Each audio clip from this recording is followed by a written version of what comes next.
ಭಕ್ತಿಪೂರ್ವಕವಾಗಿ ತಮ್ಮೆಲ್ಲರ ಪರವಾಗಿ ಜನತೆ ಪರವಾಗಿ ಸ್ವಾಗತವನ್ನು ನಾನು ಬಯಸುತ್ತೇನೆ.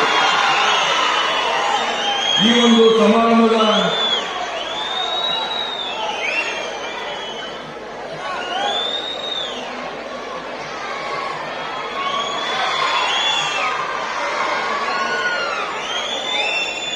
ಶ್ರೀ ಮಲೆಮಹದೇಶ್ವರ ಬೆಟ್ಟದ ಶ್ರೀ ಸಾಲೂರು ಬ್ರಹ್ಮಣ ಮಠದ ಪೀಠಾಧಿಪತಿಗಳಾದ ಡಾಕ್ಟರ್ ಶ್ರೀ ಶಾಂತಮಲ್ಲಿಕಾರ್ಜುನ ಸ್ವಾಮಿಗಳವರಿಗೆ ವೇದಿಕೆ ಪರವಾಗಿ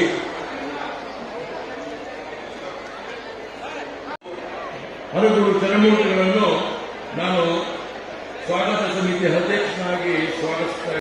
ಜಗದ್ಗುರು ಶ್ರೀ ಶಿವರಾತ್ರಿ ದೇಶಿಕೇಂದ್ರ ಮಹಾಸ್ವಾಮಿಗಳವರ ಪಾದಾರವಿಂದಗಳಿಗೆ ಭಕ್ತಿಪೂರ್ವಕ ಪ್ರಣಾಮಗಳನ್ನು ಸಲ್ಲಿಸುತ್ತಾ ಈ ಒಂದು ಕಾರ್ಯಕ್ರಮಕ್ಕೆ ಜಯಂತಿ ಮಹೋತ್ಸವ ಕಾರ್ಯಕ್ರಮಕ್ಕೆ ನಾವುಗಳು ಸೇರಿದ್ದೇವೆ. ಮನೆ ಬಂಧುಗಳು ವೇದಿಕೆ ಮೇಲೆ ದಿವ್ಯ ಸಾನ್ನಿಧ್ಯವನ್ನು ವಹಿಸಿ